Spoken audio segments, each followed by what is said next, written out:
una ribosa. ¿Se acuerdan que el OH acá en el 3' es del RNA? ¿Cierto? Es una ribosa. O sea, acá tenemos una ribosa. Si fuera una desoxirribosa tendría un hidrógeno en el carbono 2. Entonces ahí ustedes ven que acá tenemos la base con que se une. Este enlace de acá se llama enlace N-glicosídico. ¿Por qué N-glicosídico? Porque el glicosídico, ¿a qué le suena a ustedes? ¿Cierto? Azúcar. Entonces se va a unir el azúcar con N. ¿Qué es N? N, acuérdense que tiene que ver con el grupo amino, ¿cierto? El nitrógeno. Entonces, N-glicosídico. Nunca se les va a olvidar eso. N-glicosídico, el azúcar con la base. ¿Listo? ¿Qué más tenemos nosotros? Otro enlace por acá, en el carbono 5, en donde se va a unir el grupo fosfato. Lo vamos a ver. Entonces, ¿qué tenemos que ver acá diferente? Aquí el enlace N-glicosídico, por ejemplo, el carbono 1, ¿cierto? Acá con el nitrógeno. ¿Qué más tenemos acá? El enlace fosfodiéster que se va a unir acá con el grupo fosfato. ¿En qué carbono? En el carbono 5. Entonces, cuando uno dice que la molécula va en sentido 5', 3', me está hablando del carbono, de este carbono que está acá, que es el carbono 5'. Profe, ¿usted de dónde saca eso? Pues cuenten por aquí. 1', 2', 3', 4', 5'.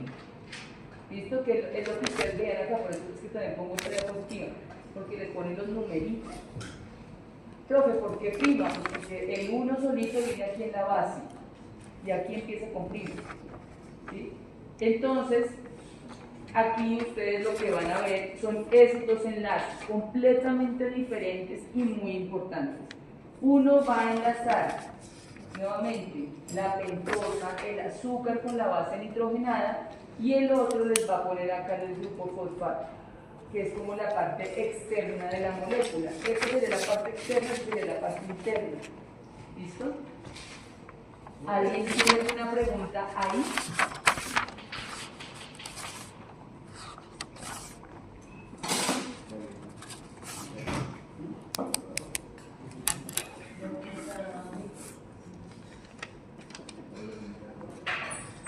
Listo, chicos. Entonces, ahora, dime. La pentosa está en el medio. La pentosa está en el medio. La parte externa es acá el grupo fosfato. Acá está en el medio la pentosa. Y la base nitrogenada sí queda en la parte interna. Se no va a quedar por fuera.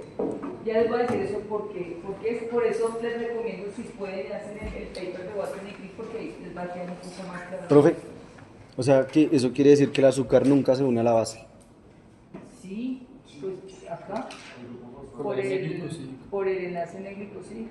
Ok. Sí, claro. Entonces, ahora vamos a hablar de la direccionalidad de la molécula. Cuando ustedes han escuchado que les digan en sentido 5', 3', 5', ¿han escuchado alguna vez eso? Sí. La molécula de DNA siempre se va a leer en sentido 5', 3'. Bien, siempre. Ustedes la ven acá en ese sentido. 5', 3'. Así la va a leer la DNA polimerasa, así la va a leer la RNA polimerasa, así la va a leer toda la maquinaria celular en sentido 5', 3'. Bien. Entonces, ¿a qué hace referencia eso? Eso hace referencia a este carbono que queda aquí en el extremo, carbono 5', que es al que se va a unir el grupo fosfato, si se dan cuenta. Ahora, profe, ¿y cómo se va creando la molécula? La molécula va creciendo a partir de la unión del grupo fosfato con aquí el grupo OH en el carbono 3'. Entonces la molécula, ustedes se dan cuenta, les va a quedar con este extremo 5' en un ladito y va creciendo de aquí para acá. ¿Sí? No hacia arriba, sino hacia abajo. Les queda el extremo 5', que es acá, y de aquí para acá se empiezan a pegar. Acá ustedes ven el siguiente nucleótido que tiene acá su grupo fosfato y se pega acá. Acá seguiría el siguiente y así sucesivamente. Más o menos ahí vamos. ¿O alguien tiene alguna pregunta ahí? Entonces, ver si la siguiente les queda un poquito más claro o acá. Esta partecita es que se ve muy chiquita, pero de pronto les ¿Qué partecita se ve como está? Dime.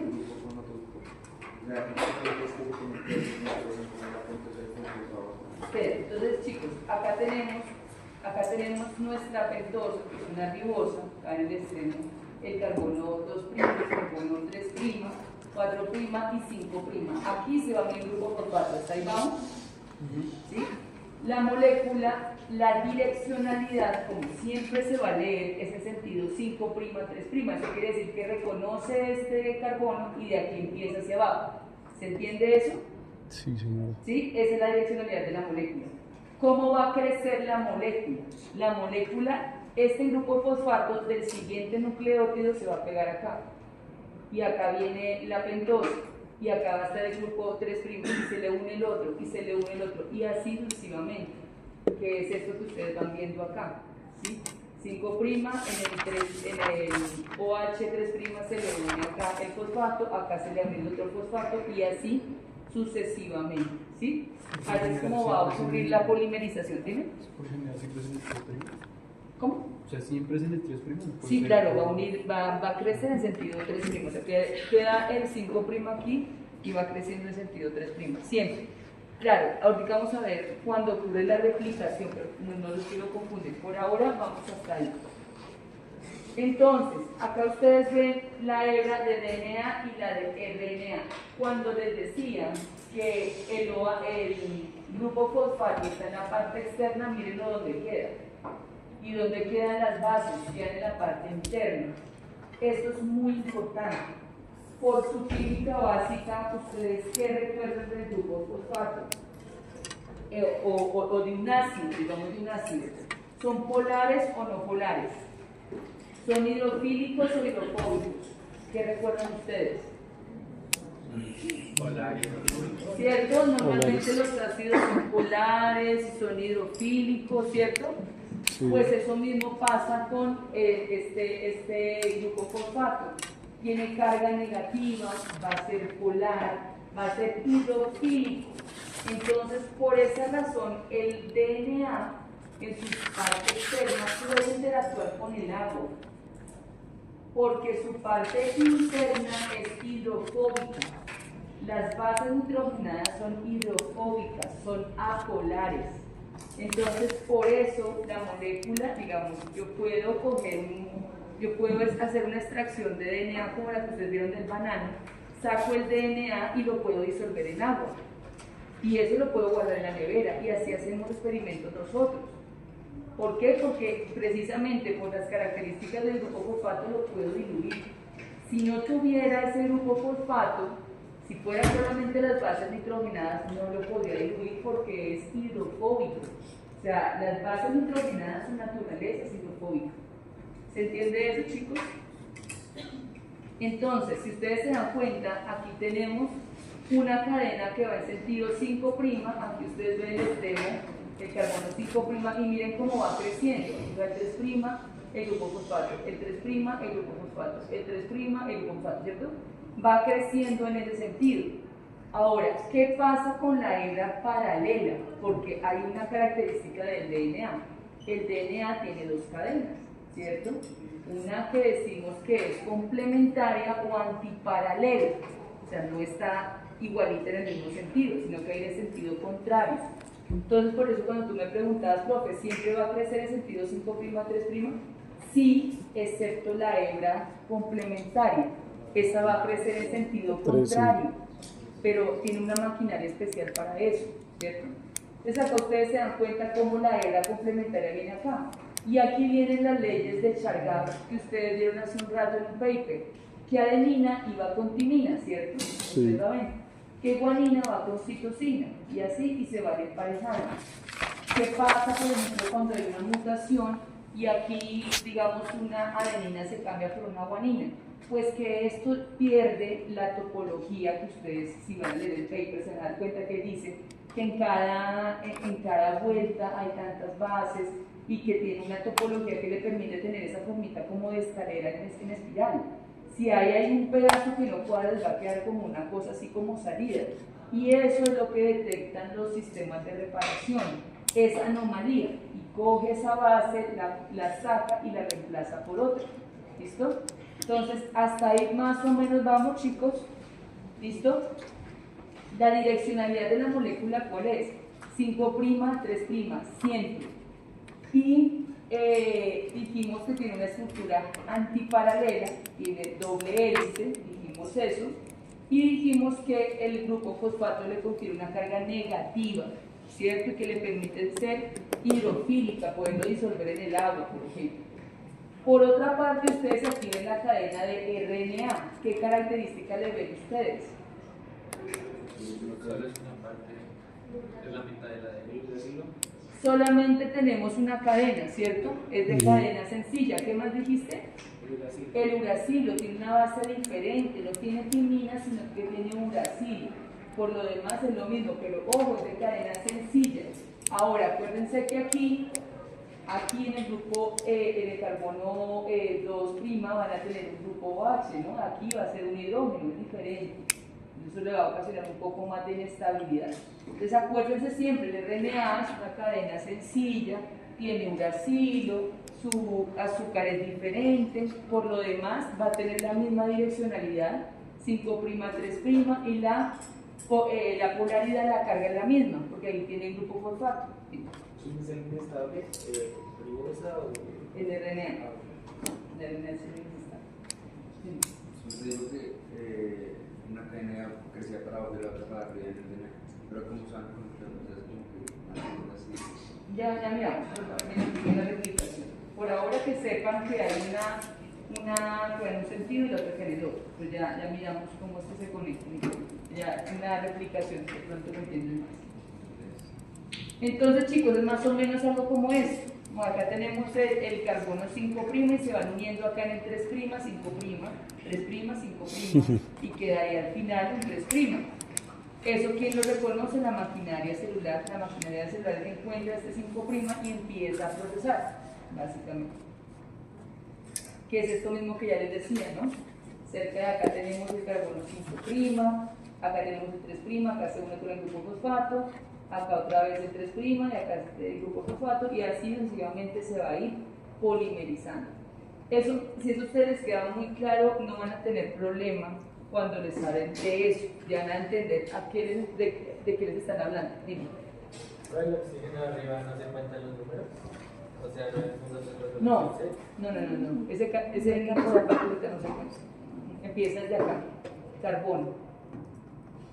¿Listo? Entonces, ahora que tenemos que saber que las bases nitrogenadas se van a unir por unas uniones relativamente débiles que se llaman los puentes de hidrógeno. Entonces, la guanina va a tener 3 puentes de hidrógeno para unirse con la citosina. La adenina, 2 puentes de hidrógeno, como lo ven aquí, para unirse con la timina con la adenina. Entonces, ¿eso por qué es importante? Uno, porque les va a dar la estructura de doble hélice, como achacadita, así que va teniendo el DNA. 2, porque cuando ocurre una alteración, una mutación, esos puentes no se pueden dar. Si yo le meto aquí una adenina, no puede generar puentes de hidrógeno con la guanina. Entonces, necesariamente, digamos que se altera la estructura y necesariamente se tiene que sacar una para poderla emparejar. ¿Listo? Entonces, esto es importante que ustedes lo comprendan. Aquí nuevamente les están mostrando el sentido que tiene la cadena. Aquí ya tenemos el DNA y les muestran una característica acá que se llama surco mayor y surco menor. En el surco mayor, que es como esta hendidurita más grande, es donde se va a reconocer la mayor parte de las moléculas. Todas las proteínas van a llegar y van a entrar aquí por el surco mayor. ¿Listo? Ahora, solamente tenemos este tipo de DNA, no existen otros. No es que cambie, digamos, las bases, sino que lo que cambia más es la topología. Es más eso, o sea, cuántas bases hay por vuelta, por ejemplo. ¿Qué forma tiene? ¿Qué más alargada? ¿Qué más anchita? Esto está en la naturaleza, en determinados estados, digamos, de deshidratación, se puede encontrar uno u otro, en diferentes especies podemos encontrar uno u otro. ¿Cuál creen ustedes que es el nuestro de todos esos? ¿El tipo A, el B o el Z? El B es el predominante, pero también se han encontrado, por ejemplo, tipo Z en las células en ciertas condiciones y parece que también ayuda a señalización y diferentes cosas, pero claro, el predominante es el B. Entonces acá ustedes ven una comparación entre los tres tipos, que uno va a, por ejemplo, el Z va hacia la izquierda, es más delgadito, por ejemplo. El beta es el nuestro, es, digamos, intermedio, tiene ahí unas características que no se las pregunto nunca, pero pues es como para que ustedes lo vean y puedan hacer la diferencia. Ahora, esto era lo que nos decía Carvalho en el 51, decía, mire, hay igual cantidad de guaninas respecto a citosinas, igual cantidad de adenina respecto a timinas, eso es importante. ¿Todos los genes van a tener igual cantidad de guaninas con citosinas y de adeninas con timinas? ¿Todos los genes? ¿Qué dicen ustedes? Sí. ¿Cómo, profe? No. Cada gen tiene una cantidad, un ratio de guaninas pues, con citosinas y de adeninas con timinas. Ese es como propio de cada gen. ¿Listo?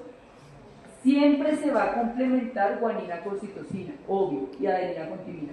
Pero cada gen va a tener su huella característica, ¿se entiende eso? Cada gen, si yo a ustedes les saco una muestra y voy a mirar si tienen, por ejemplo, COVID, ese gen que me permite mirar si tienen COVID o no tiene una característica, una huella característica que es diferente a otro gen. O si, por ejemplo, vamos a mirar una mutación, ese gen tiene una característica específica, ¿listo? Obvio, va a tener guanina, citosina, adenina, timinas, pero su huella, su cantidad es solamente para ese gen, ¿listo? Bueno, la complementariedad es importante, lo que ya decíamos, porque nos permite preservar la estructura del DNA, básicamente. Hay una característica física del DNA que se llama la temperatura de melting o temperatura como de ebullición. Es el punto en el cual una molécula de DNA puede abrir la mitad de su hebra, denaturar la mitad de su hebra. ¿Eso de qué creen, digamos, de qué creen que va a depender? O todas se van a abrir al mismo tiempo, todas las moléculas de DNA, todos los genes al mismo tiempo se van a abrir en el mismo punto. ¿De qué creen que dependa eso? De la traducción. No, la temperatura vamos a llegar a 90 grados, por acá.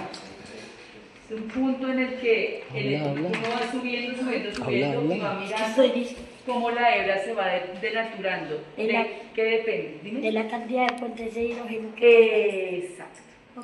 De la cantidad de puentes de hidrógeno. Entonces, si yo tengo más guaninas, citosinas, ¿va a ser una hebra más difícil de abrir o va a ser más fácil de abrir? Dice más fácil. ¿Más fácil o más difícil de abrir? Si tengo mucha guanina, citosina. Más difícil. Porque tenemos 3 puentes de hidrógeno. Más puentes. En cuanto a la adenina timina, que tenemos 2 puentes de hidrógeno. Entonces, como ya les dije, cada gen tiene una característica específica en cuanto a la cantidad de guanina, citosina y de adenina timina, ¿cierto? Entonces, esa temperatura de melting va a ser característica de cada gen, ¿cierto? Dependiendo de la cantidad de bases que tenga de una o de otra. Ahora, los tamaños, chicos, cuando empezó el proyecto del genoma humano, digamos que un poco la tendencia a pensar que todo lo humano es más complejo y en fin, se creía que nuestro DNA iba a ser el más grande. Nosotros estamos aquí en los mamíferos, estamos como por acá. Si se dan cuenta, los que tienen el genoma más grande son las plantas, y las plantas que tienen flores son las que tienen los genomas más complejos y más grandes. Entonces, si no es por acá. Digamos que nuestro DNA ni siquiera es el más complejo, ni el que tiene más genes. Con decirles que creo que el gato y el arroz tienen más genes que nosotros. ¿Cuál? ¿Dónde están?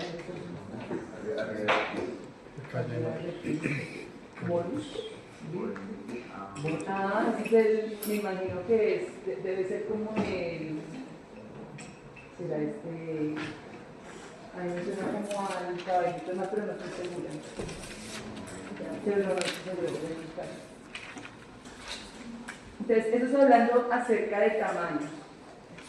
Ahora, en cuanto a la organización del DNA, nuestro DNA, ¿cómo es? ¿Ustedes qué recuerdan? ¿Es de tipo bicatenario circular o es lineal o cómo es? ¿El bicatenario es decir con doble cadena, circular o lineal? Y es circular. ¿Lineal? ¿Y quién es el que tiene circular? ¿Quién? Las bacterias. Las bacterias, las mitocondrias, los cloroplastos y algunos virus van a tener DNA bicatenario circular. Por eso es una de las características a partir de las cuales se cree que la mitocondria, está más confirmado, viene de una bacteria, porque el DNA mitocondrial es bicatenario circular, diferente al DNA nuclear, que sí es bicatenario lineal. Ese es el nuclear nuestro. Y ya los otros que son monocatenarios, circular y lineal, virus, básicamente. ¿Listo? Los virus sí tienen DNA circular, o pueden tener también lineal, diferentes tipos de virus. Listo. Ahora, en cuanto al enrollamiento, ¿cómo hacemos para que el DNA quepa en una célula? Es más, para que quepa en el núcleo, que ni siquiera ocupa toda la célula, también en el núcleo.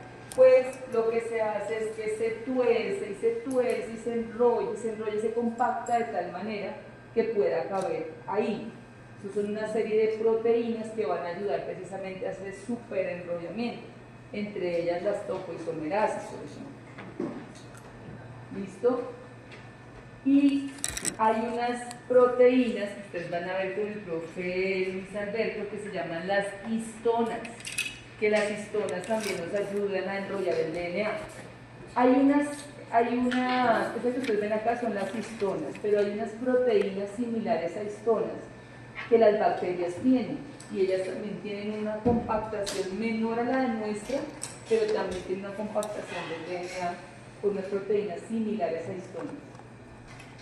Ahí ustedes las ven más o menos cómo lo hacen, como lo harían, digamos, en eucariota y como se ven. Ahora, chicos, cuando hablamos del RNA, el RNA hoy en día, digamos que no solamente está limitado al RNA mensajero. ¿Ustedes en este momento saben lo que hace el RNA mensajero o todavía no saben? ¿No saben nada? La traducción. Bueno, tú más o menos tienes por ahí, claro. ¿Ustedes alguna vez han escuchado hablar algo del dogma de la biología molecular? ¿No? ¿Nadie? Que decíamos antes que después venía el DNA, después del DNA venía el RNA y después del RNA venían las proteínas. ¿Alguna vez escucharon eso? Del DNA, que está, digamos, en los cromosomas, se va a leer y va a pasar al RNA, y después del RNA va a pasar a las proteínas, que es lo que se expresa. Ese era el dogma de la biología molecular hasta hace 20 años, por ahí. Hace unos 20 años empezaron a aparecer unas moléculas de RNA que no van a proteínas, que no codifican a proteínas. Entonces, que ustedes ya conocen algunas, por ejemplo, el RNA ribosomal, o el RNA de transferencia, o no han escuchado nada de eso. Chicos, si no han escuchado nada de eso, les voy a dar una clase, pero ustedes van a tener que leer, porque al parecer nunca han escuchado nada de eso. Entonces esto, digamos, sí van a tener que complementarlo con lectura, porque si no les va a quedar imposible. ¿Listo? Entonces, chicos, acá, digamos, en esta diapositiva se ven algunos tipos de RNA. Aquí en la parte superior se ve el RNA, que del cual vamos a hablar hoy, que es el RNA mensajero. Pero esa diapositiva siempre la pongo porque no quiero que se queden con la idea de que es el único RNA. Hay más de 20 tipos de RNA, como van a ver ustedes ahorita, que tienen otras funciones. Por ejemplo, reguladores de la expresión, como los microRNAs, por ejemplo. Entonces, microRNAs. Entonces, por acá están. Entonces, no se queden con la idea que solamente vamos DNA, RNA y proteína, porque eso es lo que vamos a ver parte hoy, y con el profe Rafael en la siguiente parte de las proteínas, sino que existen más tipos de RNAs, ¿listo? De pronto en los seminarios vamos a hablar después algo de microRNAs, algo así, porque es importante que lo vean. Esto cuando uno lo ve así, digamos, es parte del universo de los RNAs, donde no solamente van a codificar a proteínas, sino que tienen otras funciones, incluso de regulación. ¿Listo? El RNA, dijimos que es una molécula de cadena sencilla, que va a tener la misma direccionalidad del DNA, 5', 3', ¿cierto? Pero ustedes van a ver que, por ejemplo, hay un RNA muy famoso que es el RNA de transferencia. Lo van a ver más adelante con el profe Guerrero. Y ese RNA tiene esta característica, tiene una forma como de trébol. Ustedes dirán, profe, pero usted me acaba de decir que es de cadena sencilla, ¿no? Porque tiene esa forma. Porque hay zonas de la molécula con las que puede tener complementariedad. Entonces, digamos que es muy larga, se puede encontrar en sí misma, y va a haber unas partecitas en las que puede tener complementariedad. Por ejemplo, guanina con citosina, pues ahí se van a unir. Y otras en las que no va a tener complementariedad y van a crear estas asitas, estos espacios en los que no se unen, pero en la misma molécula. Ojo. Y una forma terciaria en la que usted la ve un poco más como ¿cómo decirlo? Como enroscadito. ¿Listo? Pero pues, es la misma molécula de cadena sencilla, nunca lo olvidemos. ¿Cuántos tipos de RNA hay? Muchísimos. Hoy vamos a hablar solamente del RNA mensajero, que es el que nos va a llevar a la síntesis de proteínas. Pero, por ejemplo, con el profe Guerrero van a escuchar acerca del RNA ribosomal o el RNA de transferencia, que estos pues proceden de los genes, pero no van a ir a formar proteínas, sino que sirven en procesos de formación de proteínas. O sea, no van a hacer proteínas, sino en formación de otras proteínas. Y hay otros tipos de RNA. Entonces, chicos, ¿qué pasa con el RNA? Ya hemos visto el DNA. El DNA les quedó claro, más o menos la configuración, todo eso. El RNA es, digamos, muy poquito el componente que tenemos nosotros en la célula, y el RNA, digamos que inicialmente se genera como RNA total, empieza la maquinaria a generarlo como RNA total, y se va a madurar hacia RNA mensajero, que es el que va a ser procesado a proteínas, por un procesamiento que vamos a ver. ¿Listo? Entonces inicialmente es RNA y después tiene que ser procesado para ir a ser, digamos, llevar al proceso de la traducción. Entonces decimos que inicialmente va a tener diferentes tipos, diferentes tamaños inicialmente, y solamente el que es mensajero va a ser llevado hacia la síntesis de proteínas. Los demás RNAs no codificantes pues no van a ir a la síntesis de proteínas. Tiene una característica en el extremo 5', muchachos, que aquí lo ven ustedes, que se llama caperuza. Le llaman cap o caperuza en el extremo 5'. ¿Por qué? ¿Por qué le ponen ese pedazo ahí en el extremo 5'? ¿Qué dijimos del RNA? ¿Es estable? No es estable, no. Y tiene que salir del núcleo al citoplasma a ser procesado por los ribosomas. Entonces, si no es estable, digamos que la naturaleza le dio una forma de garantizar su estabilidad, porque en el tránsito del núcleo al citoplasma hay enzimas y lo pueden degradar. Entonces, si no tiene estabilidad suficiente, no tendríamos proteínas. Y entonces, la vida no sería compatible, no podríamos tener vida. Entonces, esta caperuza son unas moléculas de guanosina que están invertidas, ustedes las ven acá, es esta molécula invertida, y que va a estar metilada, tiene unos grupos metilos acá. Es una molécula rara, una guanosina metilada, una molécula rara, que le permite que no se la coman las enzimas por ese lado. ¿Se entiende eso? Las exonucleasas, que son las que vienen de afuera hacia adentro, listo, que son las que ustedes ven acá en el extremo 5'. Ahora vamos a ver qué pasa con el extremo 3'. Entonces, el RNA maduro va a tener esto, una caperuza en el extremo 5', en el extremo 3' va a tener una colita de poli-A. Son unos residuos de adenina de unos 200 nucleótidos que le permiten el tránsito del núcleo al citoplasma mientras las exonucleasas se van comiendo esa colita. Entonces le permite apenas el tránsito para salir y apenas sale reconocido por ribosomas y empieza el procesamiento hacia los aminoácidos. ¿Listo? ¿Qué más tenemos aquí? Una partecita después de la caperuza que se llama 5' UTR. ¿Por qué? Porque está en el extremo 5'. Desde aquí ustedes empiezan a dar cuenta que la molécula empieza a adquirir esas posiciones. Caperuza 5', 5' UTR, 3' UTR, porque va a ser leída en ese sentido. Por eso era importante que ustedes entendieran de dónde venía eso.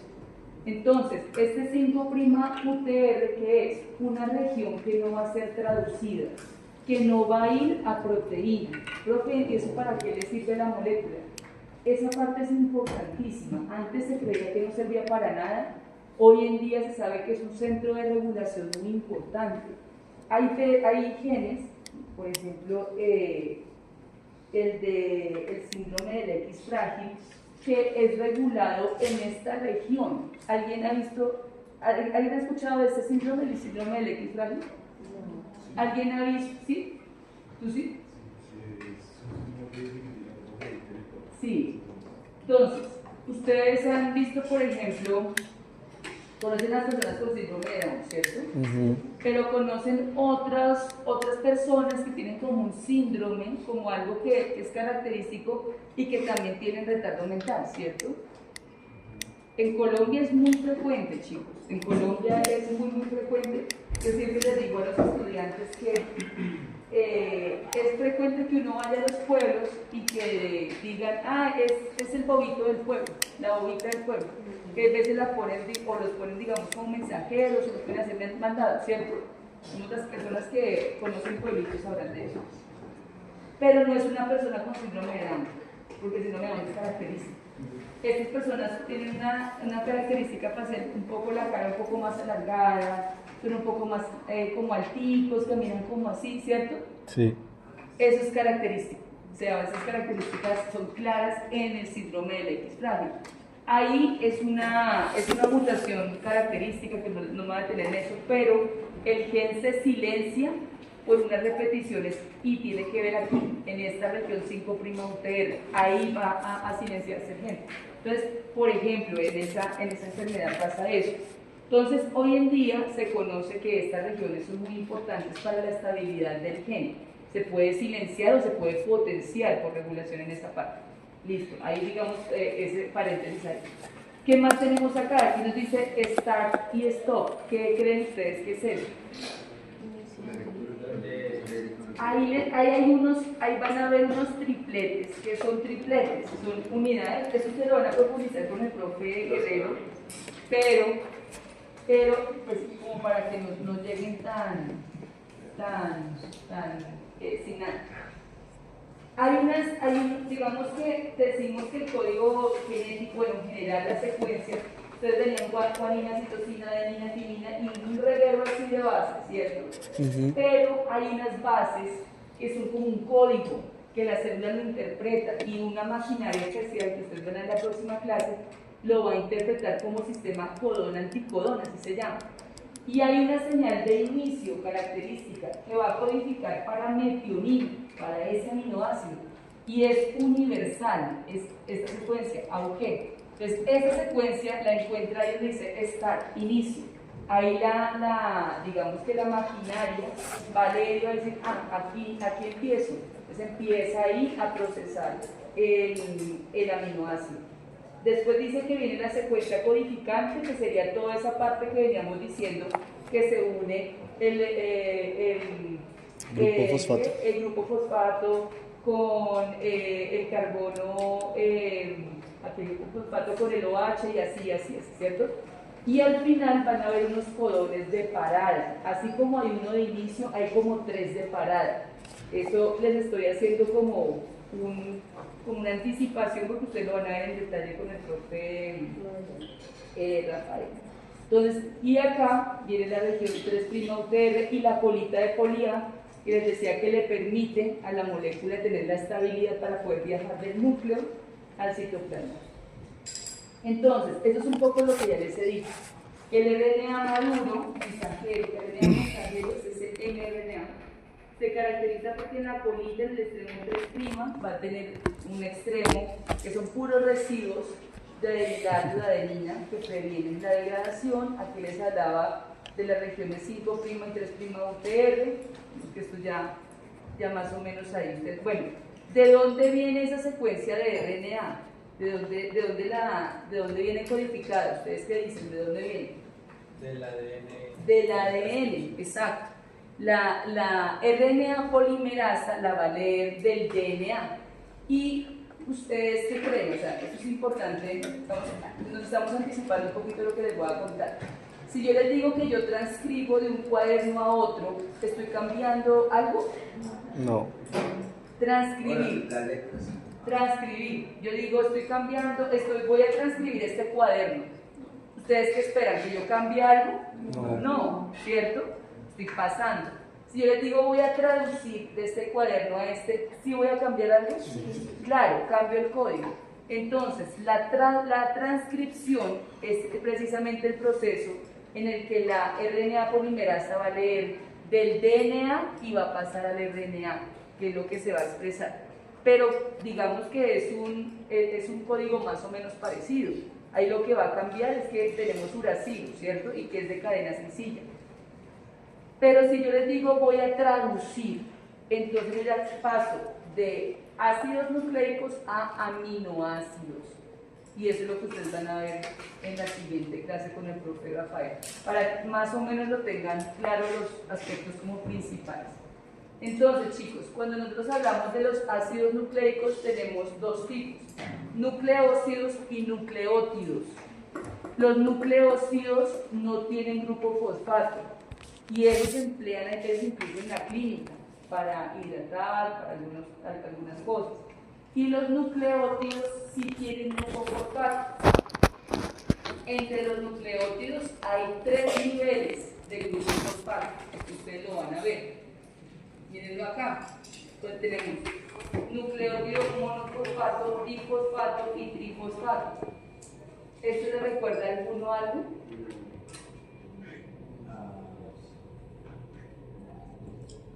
¿Qué es el ATP? Adenina trifosfato. Entonces, el ATP, el GTP son las monedas energéticas de la célula y tienen 3 fosfatos. Entonces, cuando ustedes ven las vías de señalización, se dan dando cuenta que cada fosfato es un poquito de energía que van ganando o que van perdiendo y que es necesaria. Entonces, un nucleótido que tiene un fosfato, tiene mucho, tiene bajita energía. Monofosfato. Monofosfato, ¿tiene mucho o bajita? Bajita. Entonces, miren, existen estos niveles. Yo les digo, AMP, mucho o poquita energía. ADP, mucho o poquita energía. Media. ATP, mucho o poquita energía. Mucha. Entonces, este tiene bajita, este nivel medio, este tiene alta. Y eso es muy importante que ustedes ya lo empiecen a asociar porque la célula se va a ir entre esto y esto. La célula todo el tiempo está mirando, ¿tengo ATP o tengo AMP? Si tengo AMP, necesito energía, tengo que ir a comer, tengo que ir a mirar qué es lo que gasto para conseguir más fosfatos. Tengo ATP, estoy bien, puedo crecer, por ejemplo. Entonces, eso es muy importante que ustedes lo tengan en cuenta. Sí, que se han escuchado los fosfatos. ¿Perdón? El nucleócido no tiene, mírenlo acá, no tiene grupo fosfato, viene antes del grupo fosfato. No tiene grupo fosfato. Nucleótido tiene 3 niveles. Dependiendo del nivel de grupo fosfato. ¿Listo? Ahora, chicos, en cuanto bueno, este pegamento ya lo vimos, la función de los nucleótidos, que acabamos de ver, nos van a servir para la síntesis de ácidos nucleicos, para la producción de energía. ¿Por qué? ¿Por qué la producción de energía? Por lo que acabamos de ver, ¿no? Por el ATP, fosfato. básicamente, ¿cierto? Biosíntesis de proteínas, traducción de señales, componentes de coenzimas, portadores para la biosíntesis y segundos mensajeros. Miren, aquí está AMP cíclico, esto es de bajita energía. Bajita. Bajita. Muy bien, bueno, ya vamos. Ahí vamos. Listo, chicos. Entonces, ya casi les voy a dar un break, pobrecitos. Mucha información. En cuanto a los ácidos nucleicos, ¿qué diferencia hay entre un nucleótido y un ácido nucleico? ¿Qué es eso? Un nucleótido, ¿qué es? Como esto, ¿cierto? Eso es un nucleótido. Lo acabamos de ver. ¿Y un ácido nucleico qué es? Toda la cadena. Es como tal la formación del DNA o el RNA, que es diferente, es una molécula ya más compleja. El nucleótido le falta ahí una partecita, ¿te acuerdas? El nucleótido solamente con el grupo fosfato y le falta el grupo amino. Entonces acá lo que tenemos es la molécula ya del DNA. Entonces acá tenemos para qué nos sirve: almacenamiento de la información genética, transmisión de la información genética, síntesis de proteínas, entre otros. Ahorita, si quieres devolver la presentación descanso. Qué cosas.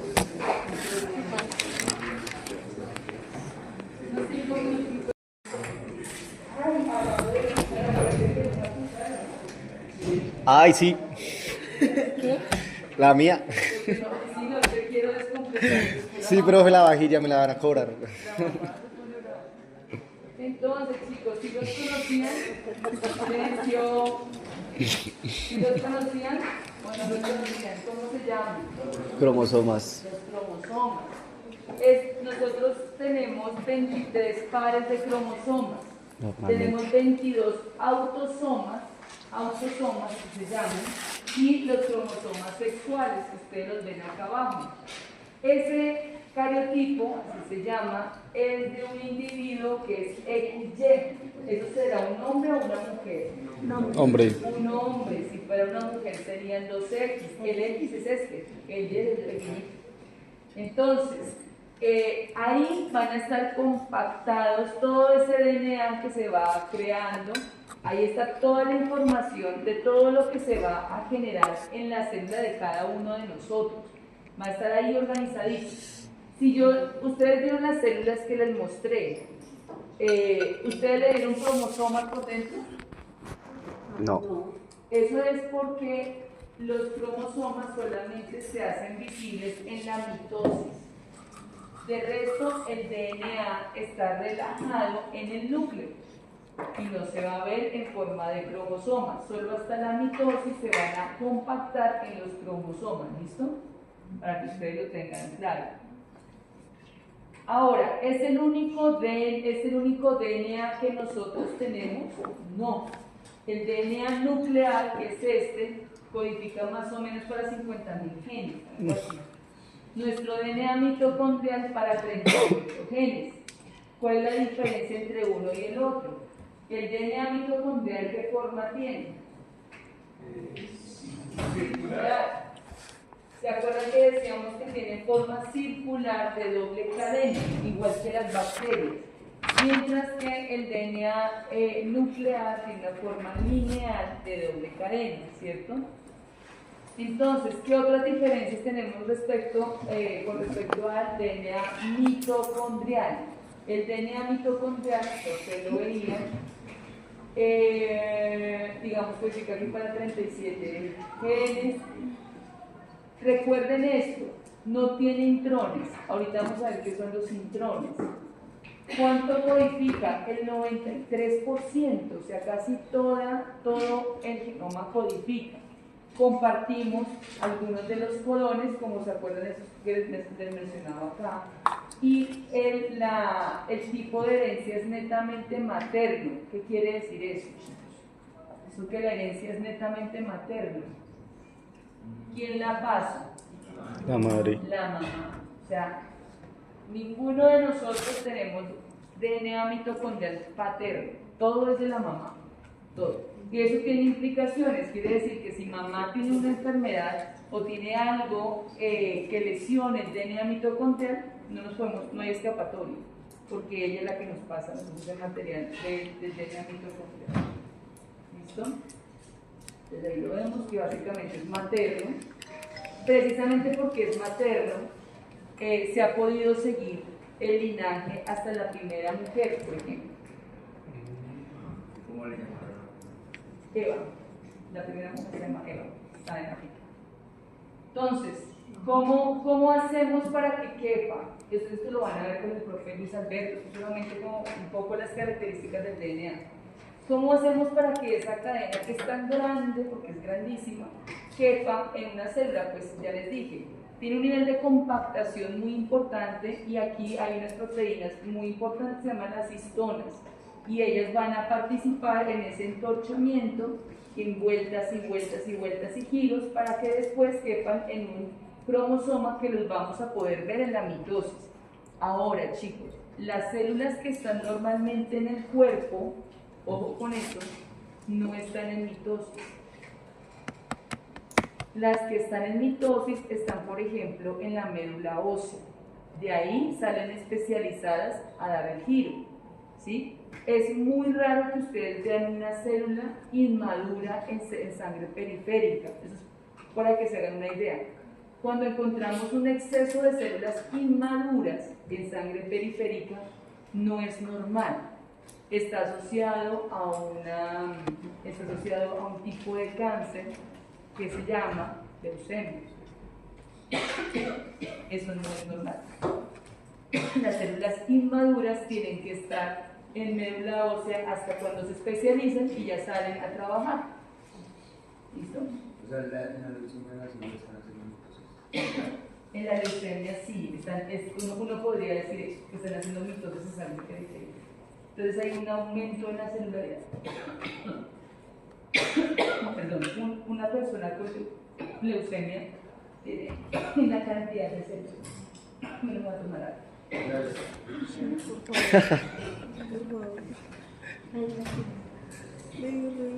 Se puso re roja, pobrecita. Sí, intento terminarlo así como Pobrecita. por su culpa. ¿Mi culpa? Sí, es su culpa. ¿Por qué? Porque ¿Usted? ¿Su culpa? ¿Por estar en esta clase? no lo ve, es su culpa. ¿Por qué?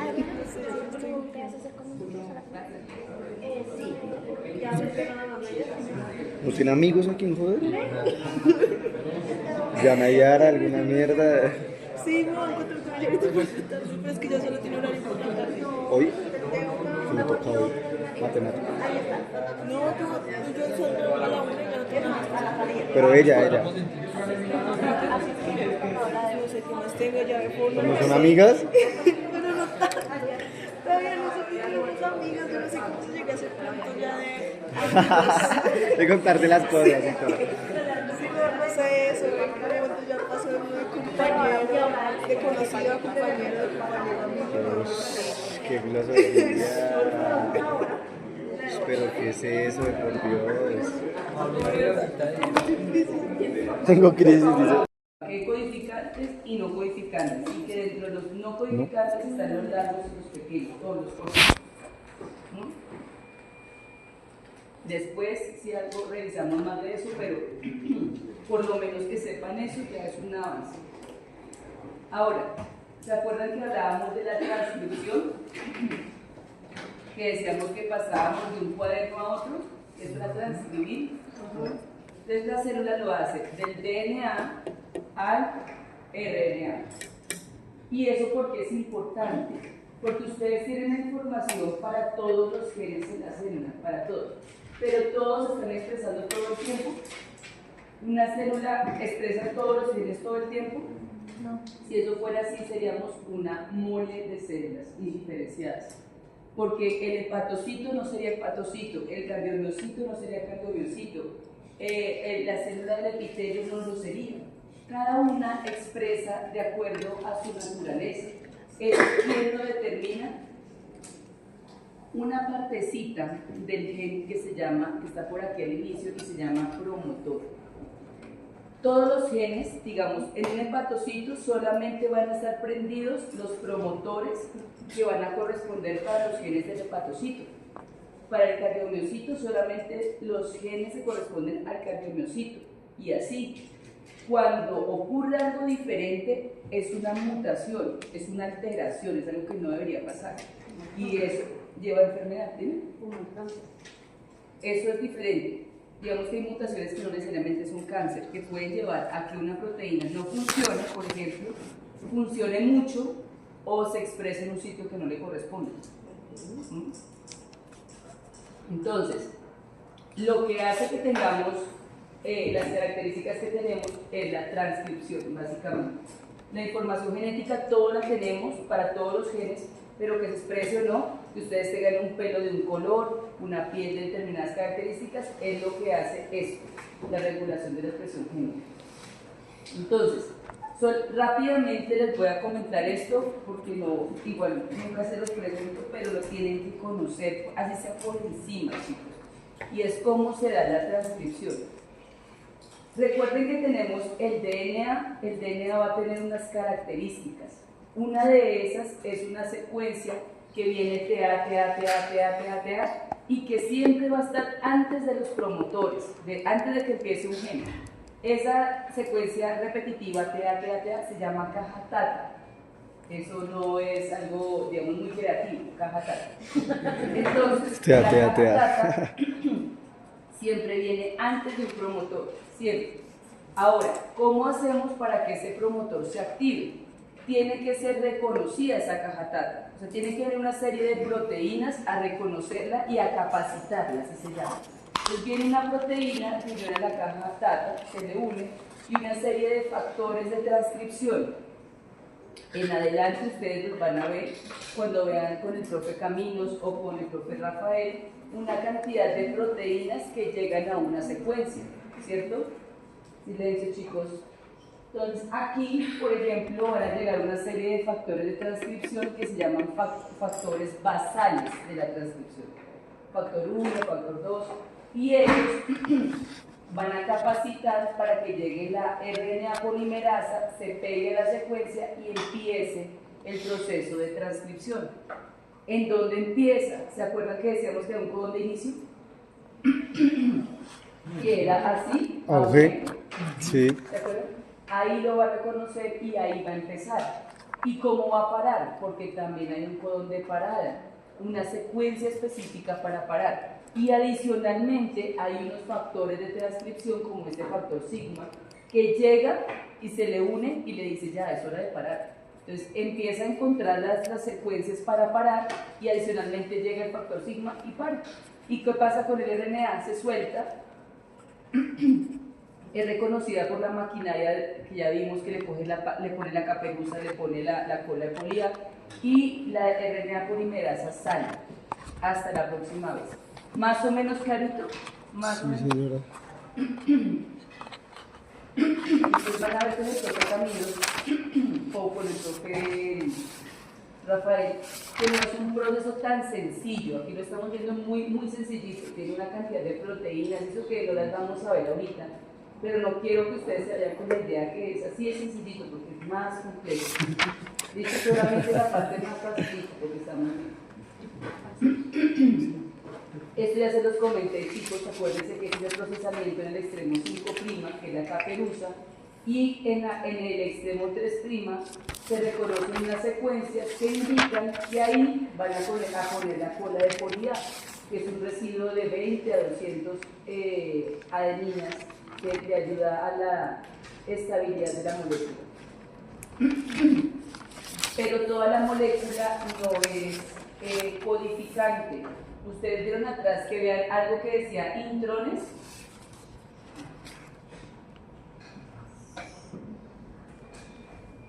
Por allá cuando hablamos del DNA mitocondrial decía que no tiene intrones. ¿Vieron algo de eso atrás? No. Ahí decía que no tiene intrones. Entonces, ¿qué es lo que pasa aquí? Nuestro DNA tiene unas secuencias que son codificantes y otras que no son codificantes. Al transcribir, lo va a transcribir tal cual, codificante y no codificante. Los que son no codificantes se llaman intrones, y ustedes los ven acá. Y los que son codificantes se llaman exones. Entonces, ¿cómo hago para generar una secuencia que sea toda codificante para que se pueda volver proteína? ¿Qué creen ustedes que se hace? Se tienen que sacar los intrones para poder unir todos los exones y que sea una secuencia que toda sea codificante. Eso se llama splicing. En el splicing lo que se hace es que se sacan los intrones, secuencias no codificantes, y se unen los exones. Y ya con eso se va para el procesamiento de la proteína. Ahora, ustedes han visto que podemos tener, digamos, como una proteína madre y diferentes proteínas hijitas de la misma madre. ¿Ustedes han visto eso? Por ejemplo, que tenemos hemoglobina y otras globinas parecidas. ¿Sí han visto eso? Eso depende de cómo yo uno, el sistema una los exones, y eso se llama splicing alternativo. Entonces, si yo uno el 1 con el 3, el 5, el 7, es un polipéptido. 1, 2, 3, 4, 5 es otro.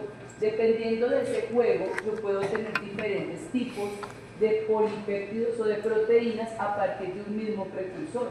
Se llama splicing alternativo. Y finalmente, chicos, para terminar, el RNA tiene una vida media. Si no es procesado rápidamente, es degradado. Y para eso pues hay una maquinaria especial que no vamos a mencionar ahorita, pero por lo menos que se lleven esa idea. Si no es procesado rápidamente, debe ser degradado. ¿Listo? ¿Listo, chicos? Entonces, conclusiones. Para la próxima clase van a continuar con el profe Rafael, que empiezan como es de la parte de la traducción. De pronto ahí le digo que les haga un recorder para que otra vez retomen. Chicos, por lo que pienso, la mayoría, para ustedes, muchos de ustedes, los temas son nuevos. Es necesario que revisen, que lean por su cuenta, porque con solamente la información de la clase no les va a ser suficiente. Entonces, hay varias biologías celulares que ustedes pueden consultar. La biología celular de Albert es buena. Hay otra que es la de Kaplan, también es buena. Revisen también en la biblioteca virtual de la universidad. Hay unas que ustedes pueden consultar por ser estudiantes. Entonces, revísenlas y si quieren la próxima clase que tengamos, me preguntan y miramos si les sirve o no. Y les tengo que mandar también, chicos, acuérdense, tengo que mandarles el programa para que ustedes lo revisen y puedan estudiar con el programa. ¿Listo? Albert. Sí, la capa.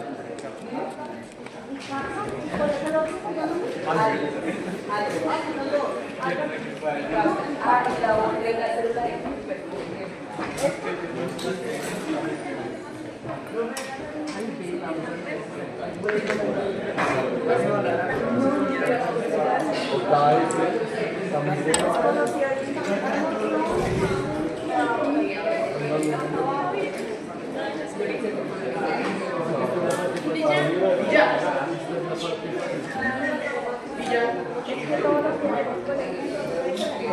Solo por la letra.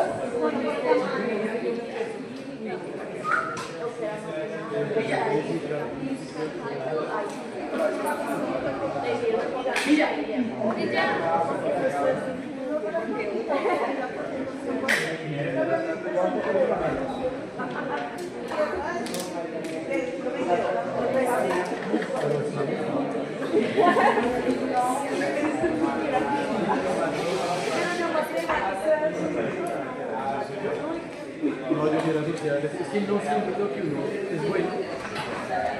Fumando un porro sabanero, echando la de sus azares. No hables de amor, solo quiero.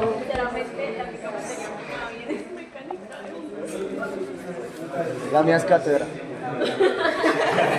Y no he hecho mi tarea. Hice 2 de 3.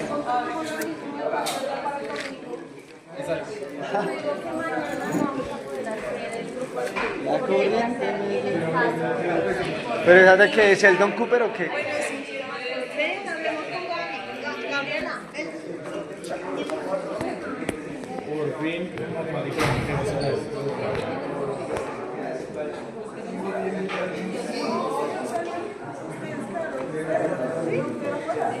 No va a ser ahorita, pero no quiero porque...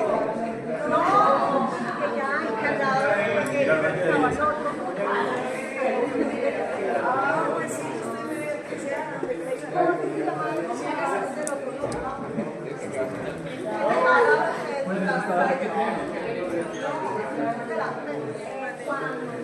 Tenemos que hacer ready y volver ahora al programa.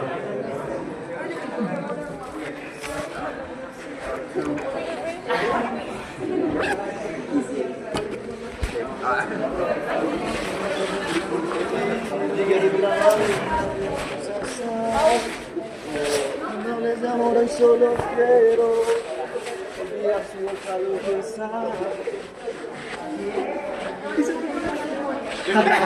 Es otro amigo. No, amigo todavía no. Entonces, ¿qué van a hacer? Yo me piro. Es un domingo. Sí, para la house, yo me piro. Va a ir a mi casa a estudiar. ¿Ahorita? No, el domingo.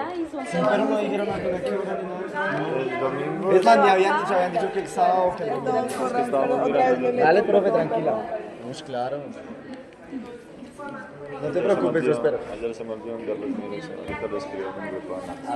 Igual yo voy al lado. Sí, sería en la tarde. Sí, sí. El domingo es para estudiar anato y mañana es para estudiar mecánica de ondas, pero como ustedes están Yo no salvados. estoy de en eso. mecánica, sí. ¿Me tiene que ir mecánica? Pero no de las matemáticas. Un paso a la vez. Sí, no, yo el otro semestre también me tocó ver mecánica. Sí, sí, pues qué pay. Eso me han dicho. De mecánica. Pues como ustedes llegan con un poquito más de bases de mate, De es mate, fácil, está más pero fresco. Yo no me acuerdo de nada, marica. Sí. Ay, bueno, usted me habló de cinemática y yo solo vi así como 4 El años. cinema, el primer parcial estamos viendo vectores, Vectores. MRU, MRUA, caída libre, Rectilíneo. movimiento uy, circular, movimiento circular, movimiento circular, ¿Cuál es el A? acelerado, Ah, acelerado. movimiento rectilíneo, Uniforme y movimiento acelerado. rectilíneo, uniformemente acelerado. 5 temas para acuerdo de parcial. nada. Solo entendí el de circular. Ah, pero eso sí, eso lo vi en matemática. Sí. Yo no lo vi, pero sí. Pero se supone. Ah, mi cuchara, La cuchara. Mi perro. Por acá hay una cuchara. Acuérdame y le preguntamos a Víctor, que empezamos la entrevista. Listo, profe, no hay problema, tranquilo. Sí, tranquilo. Tocar la cara en la cara. Vale, gracias. Por allá, Sí, gracias. yo no sé, yo tengo que ir a comer algo. Ah, Mira, no. no sé si quedar un rato más de irme. Pero como se voy a quemar. Yo sí me piro ya. Ay, qué fastidio. ¿Por dónde? ¿Por la 16? ¡Cae! ¡Agua cae! La 26. Ya, ya me toca. Paso mi porro sabanero. O sea, quemando. No es un tema. Pues ayer estábamos con el Sebastián. ¿Sabe quién es Sebastián? El paisa, sí. Sí, El pirata también lo pega. Estábamos pegándole así con esos gases todos ahogados ahí. no, mal que yo estoy aquí en derecho. Cuando empiezan aquí en derecho, quemando. Cuando llegan esos gases. Ah, sí, y es que esas explosiones están. O cuando se explotó cuando hubo la explosión en sociología. Sociología, sí. Yo estaba ahí. Que está cerrado, ¿no? O si lo abrieron al fin. No sé si lo vieron. Sí, nosotros escuchamos ahí los dos, todas veces. Ahí al lado. de nosotros. Y nosotros pues obviamente bien prudentes nos acercamos a ver Obvio, qué había pasado. sí, todo el mundo. Yo pillé la explosión y toda la gente acercándose en vez de irse. Todo el mundo, uy, Yo terminé por allá, me yo lo vi. A ver cuál fue el quemando. mensaje. Es que en sociología sí queman re harto, ¿no? Sí. Y en, ¿En sociología? y en filosofía. Sí, Ay, uy. pues, no, yo me encontré el año pasado un pro. Fue puta, dentro de la facultad, qué mal. Quemando, es que bueno, ya muy descarado. Yo dije que ayer salimos de clase para la casita. Sí, no, pues quemamos ahí como media hora y ya, yo me fui. Hubo gente que sí se quedó estudiando, pero no, baila como es así. No, para ir a ver. Pues, o sea, yo me quedé. Pero no. Pero no estudiar. No ciudad, pero igual sí estoy eso queda. Sí, obvio, baila.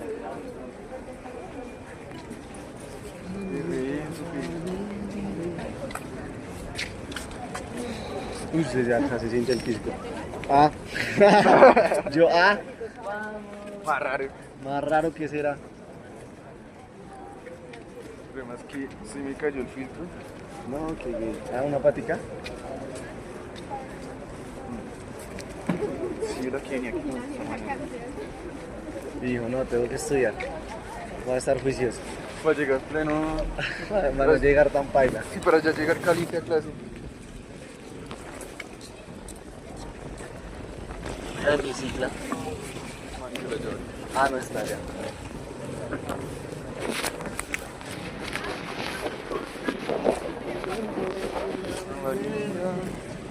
No, listo ya. ¿Va a ir a quemar Cirujano, entonces? Pues yo me voy quemando de aquí lo estoy caminando aquí por allá. ¿Qué llamo, man? ¿Dónde dijo la ciclón? Ahí. Yo no estoy caminando por acá. Bueno, ahora. Es que, sí, es que como yo me voy hacia allá.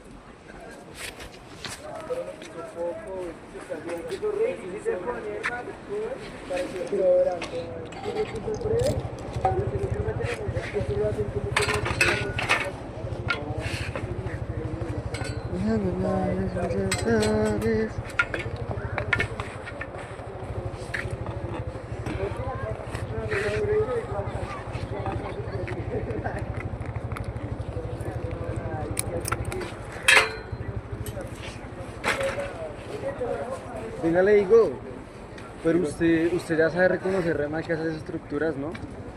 Buena mani. ¿Pero usted ya lo manda ahí, no? No lo he visto, güey. Porque, ¿se acuerda que apenas entramos, la picha dijo que lo del grupo H y eso, lo de RNA y DNA? Sí, ¿cómo se llama eso? Como las gráficas, no sé. Ah, que yo respondí algo. Sí. Y yo dije, oh, este piro tiene claro eso. Pues es que vino mal. O sea, yo sé que perdí, pero viene mal en algunas cosas si uno pone atención. Es que a mí eso es lo que más difícil se me hace, esas estructuras, esas gráficas, nunca las entiendo. Ah, lo de la pentosa. Ah, ya me Sí, acordé, la de lo de la- pentosa, exosa creo que fue la otra. Sí. Sí, Sí, eso ush. medio sí, uno medio se acuerda de lo que vi el semestre pasado. Exacto, no, pero re bien, porque ya traen una base re mal como de esas estructuras. Sí, obvio. ¿Cuál puto son? ¿Ahorita uno? No, es que no está se está carburando. ¿El filtro será? No, lo hiervo. ¿A usted? Sus pulmones. Ya. Sí, sabes, me queda porque a mí eso sí me hace re difícil, weón, nunca he podido. Lo de la pentosa exosa. Sí, En general, no solo esa. eso es una gonorrea. Pero es más o menos. Yo sé que pentosa 5. Sí, Pero de ahí. es que a mí, digamos, yo me acuerdo en el colegio cuando me ponían así gráficas de esas, ay, la me perdía re duro, weón. Ah, bueno, eso era la cosa. A mí en el colegio no me daba tan duro eso.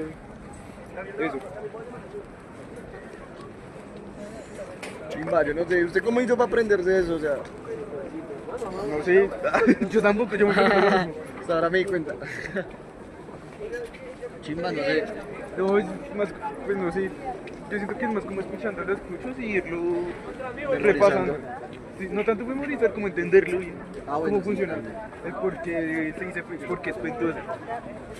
Sí, las primas, güey. Exacto. Los grupos, las escalas.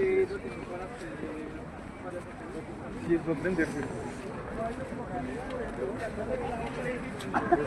Sí, uy, la Karina ahí estuvo re.